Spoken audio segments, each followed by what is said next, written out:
Hey, my name is Ethan. I'm 28 years old, and most days you'll find me holding a drill in one hand and a level in the other. I'm part of a small renovation crew working residential jobs around Portland. Nothing fancy. I install cabinets, line up shelves, patch drywall, drag heavy furniture up tight staircases, and listen to homeowners debate for half an hour whether the paint they chose is warm beige or sand beige. It pays the rent, keeps my hands busy, and gives me long stretches inside strangers' houses where I think way too much. My closest friend is Mara Bennett. She's 29, sharp, fast-thinking, and works as an event coordinator for a small but growing company that organizes corporate events and private dinners. She can walk into an empty room with nothing but a few lights, a rug, and chaos in the air, and somehow turn it into something that feels alive, something warm. We've known each other for almost 6 years. People who don't know us always assume we're dating, and we always shut it down the same way. No, I say with a grin, just friends. Mara usually rolls her eyes and adds, if I were dating Ethan, I'd have reorganized his entire life by now. It used to feel normal, safe, even, like a comfortable routine you never question. Then Mara got a new apartment. It was a small third-floor unit in an old building near the river. White walls, oversized windows, worn hardwood floors with scratches that somehow made them look better. The kind of place that clearly needed work, but had something real underneath. The day after she signed the lease, she called me. Ethan, she said immediately. No greeting, no warm-up. I need you to come furniture shopping with me. I laughed. Why? You've got taste? You've got a truck, she replied. And you also know when a table is one breath away from collapsing. I leaned back. I thought you were calling because you miss me. There was a short pause. Then her voice softened just a little. I do, but I need the help. Sunday morning, I picked her up in my old pickup. We drove out to a large secondhand furniture warehouse on the edge of town. Inside, Mara moved like she was directing a stage production, confident, focused, picking pieces like she could already see where they belonged. A tall floor lamp with a moss-green shade, a heavy oak coffee table with honest scratches, 2 mismatched dining chairs, a small cabinet with worn brass handles, and a tall bookshelf she said had personality. I mostly follow behind, pushing the cart, occasionally grunting under heavy lifting. At one point she pointed at a bright yellow armchair. I frowned. That thing's unstable. She turned on me immediately. You only hate it because it's yellow. I hate it because the legs sound like they're confessing crimes every time someone sits down. She burst out laughing, loud and sudden. And for a second, the whole warehouse felt lighter. At the checkout counter, the store owner, a woman in her 50s with a warm expression, looked between us and smiled. Your wife has excellent taste, she said to me. I didn't even think. Yeah, I replied easily. She usually wins the furniture wars. She chuckled. I chuckled too, but Mara didn't. She went completely still, her face flushed deep red. Not embarrassment you can hide, but the kind that takes over completely. She looked down at the receipt like it suddenly mattered more than anything else, then turned her face away from me. When the owner stepped off to get change, Mara spoke quietly. So quietly I almost missed it. I wish that wasn't a joke. My hand froze on the cart. We loaded everything into the truck in silence that didn't feel natural. On the drive back, she stared out the window the entire time. I tried to lighten the mood. Quiet today. Huh, my wife. She didn't look at me. Her voice came out low and tight. Don't say that if you don't mean it. My grip tightened on the steering wheel. Mara, I know, she cut in quickly. I know you were joking. But the way she said it sounded like she was trying to convince herself more than me. When we reached her building, we carried everything up 3 flights of stairs. The rest of the day turned into assembling her apartment. I drilled. She handed me screws, corrected angles, adjusted placement like she was running a full production set. When I finished the bookshelf, she stepped back with her arms crossed. It's crooked, she said immediately. It's not.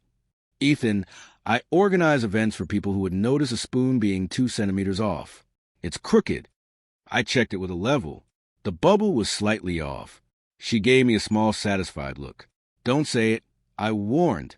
She shrugged. I didn't say anything. Your face is doing all the talking. That made her laugh again, and for a while the tension disappeared into the sound of tools, movement, and was settling into place.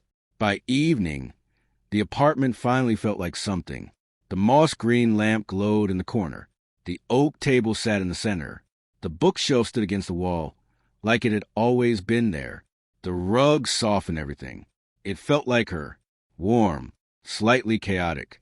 Real. We sat on the floor, eating pizza straight from the box because the chairs were still dusty. Mara looked around slowly, then quietly said, "Thank you." I tried to play it off. "For the truck?" She shook her head slightly. "For being here." The words weren't loud, but they landed heavily. I thought about the checkout counter, about what she whispered, about the way my chest had tightened when she said it. I wanted to ask what she meant. I wanted to ask if she felt the same shift I was starting to feel. But before I could speak, my phone buzzed. Work. Early start tomorrow. The moment slipped away. That night I drove home with the windows down, city lights streaking past, and something heavy sitting in my chest. Like I had stood in front of an open door and kept walking, and now I wasn't sure it would open again. The next 3 days felt wrong in a way I couldn't explain. Mara was usually constant noise on my phone. Random photos. Memes. Late-night questions about curtains. Complaints about my single blanket. Like it was a personal offense. But after that day, she went quiet. I texted her Monday. Did the moss-green lamp survive the night? For hours later. Still alive. Tuesday. Did the bookshelf collapse yet? Would have been enough to say no. No emoji. No punctuation. No her. I stare at my phone longer than I should have, and kept replaying everything. Her blush. Her whisper. Her voice telling me not to joke if I didn't mean it. By Friday, it turned into guilt. Heavy, sinking guilt. I didn't know what I had done wrong, but I knew I had hurt her. So I did the only thing that made sense. I brought food. Mara loved creamy mushroom pasta from a small Italian place near the market. I grabbed 2 portions, garlic bread, and the peach iced tea she always ordered when she was tired. I told myself I wasn't there to confess anything dramatic, just to fix what I had broken. I stood outside her apartment and knocked twice. She opened the door wearing a loose beige sweater, hair tied in a messy bun. Her eyes widened slightly. "Ethan?" I lifted the bag. Peace offering. "Pasta." Before she could respond, a man's voice came from inside. "Mara, who is it?" I looked past her shoulder. A man stood up from the couch. Early 30s. Clean shirt. Expensive watch catching the light. The kind of calm confidence that didn't come from lifting furniture up narrow staircases. Mara hesitated for half a second, then turned back to me. "This is Julian Pierce," she said quickly. "My boyfriend." The bag in my hand suddenly felt heavier. "Boyfriend." I repeated. She didn't meet my eyes. We reconnected recently. Julian walked over with a smooth, practiced smile. He looked me over in one quick scan. My worn work shirt, sawdust still on me, scratched hands, scuffed boots. Then he extended his hand anyway. "Ethan, right? Mara talks about you. Thanks for helping her settle in." I shook it. "Yeah, that's me." His grip was firm, controlled. He glanced at the bag. "That's thoughtful, but I was actually about to take her out tonight." Mara finally looked at me, but didn't say anything. I placed the bag on the small table near the entrance and kept my tone steady. "No problem. It'll keep until tomorrow." I should have walked out right there. But Julian said something that made me pause. "This place is nice," he said, scanning the apartment like he was evaluating it. "But Mara really deserves something better than this." Mara's brows tightened slightly. Julian quickly softened his tone and turned toward her. "I just mean, you deserve a safer neighborhood. Something more refined. I actually know a guy in real estate who has a townhouse in West Hills. Good location. Great deal. I could help you get the paperwork sorted if you're interested." That was when I turned fully toward him. "She just moved in here." Julian smiled like I was missing something obvious. "I know, but sometimes people settle temporarily because they don't realize what they can actually afford." The way he said it sounded polite, but the message underneath was clear. Mara looked around the room, at the lamp she picked, the bookshelf we built together, the rug she chose because it felt right, and suddenly everything we had built here was being reduced to something small. I kept my voice controlled. What's the contract situation on that place? Whose name is it under? What's the interest rate? And is a deposit refundable if anything goes wrong? Julian tilted his head slightly. You work in real estate too? No, I said. I fix things. But I know enough to be careful when someone says great deal and friend connection in the same sentence. Mara cut in immediately. Ethan, you don't need to do this. I looked at her. I'm just making sure you're not walking into something blindly. Her expression changed. Or maybe you just don't like that I have a boyfriend now. That hit harder than I expected. I swallowed. Mara, that's not. Julian stepped in closer, placing a hand gently on her shoulder. Too gentle. Too familiar. It's fine, he said calmly, speaking over me. Some friends struggle when things change. I stared at his hand. She didn't move it away. That told me more than anything else. I took a step back. I just came to drop off food. Mara glanced at the bag. Thanks. 2 words. Flat. Polite. Like I was someone delivering an order. I nodded once, turned around, and walked out. The door closed behind me with a soft click. In the hallway, I stopped for a second. Julian's voice slipped through the door, low but clear. See? He acts like he has a say in your life. I didn't stay to hear her response. I went down the stairs, got into my truck, and just sat there, engine off, hands resting on the wheel, staring straight ahead. For 6 years, I had been the person she called. Furniture moved, problems fixed, late-night advice, random emergencies. Now, there was someone else inside her apartment. Someone polished, confident, certain.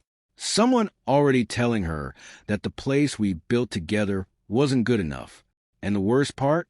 I had no right to feel like this, because I'd always called her just my friend. I had laughed off every moment that could have meant something, even that stupid joke about her being my wife. And now there was someone who wasn't laughing anything off. I started the engine and drove away, but his hand on her shoulder stayed with me the entire way home. I tried to stay out of it for 2 days. Mara was an adult. She could choose whoever she wanted. She didn't need me interfering like I was some protector she never asked for. That's what I told myself. Every time I opened my phone and didn't text her. But Julian's words wouldn't leave my head. Somewhere better than this. Like everything we built meant nothing. I had been around enough contractors and real estate talk to know one thing. Great deal and trusted connection usually meant something hidden underneath, especially when it came from someone trying too hard. On Saturday morning, I called Owen. He picked up quickly. Ethan, he said, please tell me you're not dealing with Julian Pierce. My stomach tightened instantly. Why? What do you know? Owen exhaled like he'd been waiting for that question. Then he told me everything. Julian had a pattern. Same approach. Different names. Different companies. He targeted women starting over, new cities, fresh leases, emotional transitions. He'd offer exclusive townhouse access or private listings, then push fast paperwork through trusted financing contacts. Most of it wasn't real. Some properties didn't even belong to him. Others were fake listings pulled from old photos online. And the deposit? It disappeared into shell accounts. One case alone was nearly $18,000 gone. My grip tightened around the phone as he sent screenshots, warnings, and complaints. When we hung up, I just sat there. If I told Mara this now, she'd think it was jealousy. I needed proof. Something she couldn't dismiss. Something real. Sunday, I drove to West Hills. Clean streets. New builds. Quiet neighborhood. Exactly the kind of place someone like Julian would use. The townhouse he mentioned had a real for sale sign from a legitimate brokerage. No private financing. No special deal. Nothing. I called the number on the sign and pretended I was interested. The agent paused when I mentioned Julian's name. Then she said quietly, he's back again. We met 20 minutes later at a coffee shop. She showed me emails. Same wording. Same urgency. Same fake opportunities. Same pattern. She couldn't prove fraud, but she had been warning people for months. I asked her directly, if someone is currently being targeted, would you confirm it? She looked at me seriously. Has she paid anything yet? Not that I know of. Then you need to act fast. That night, I texted Mara. I need to talk to you about Julian. It's important. Almost an hour passed. Then her reply came. Cold. Ethan, I don't want you talking about him like that. I typed back immediately. I have proof. No response. So I went anyway. It was just after 9 when I reached her building. Lights were on inside. I knocked. The door opened. Julian. His smile was gone the moment he saw me. Ethan, he said flatly, not a good time. I looked past him. Mara was at the table. Papers spread out. Forms. Contracts. A logo I didn't recognize. Pierce Home Access Consulting. My chest tightened. I stepped forward. Mara. She looked up immediately. Frustrated. Ethan, you can't just keep showing up like this. I ignored Julian completely. Have you signed anything? Julian stepped in. You need to leave. I didn't move. Mara, did you transfer any money? Her voice snapped. That's none of your business. I know, I said, but if you haven't, you need to stop right now. Julian gave a short laugh. He's jealous, Mara. That's all this is. He can't accept you're moving forward with someone who actually knows how to help you. I pulled out my phone. Show the image. Julian's old business card. J.P. Urban Homes. I watched his expression change, just slightly. Then I showed the complaint. Rebecca Lane, $18,000.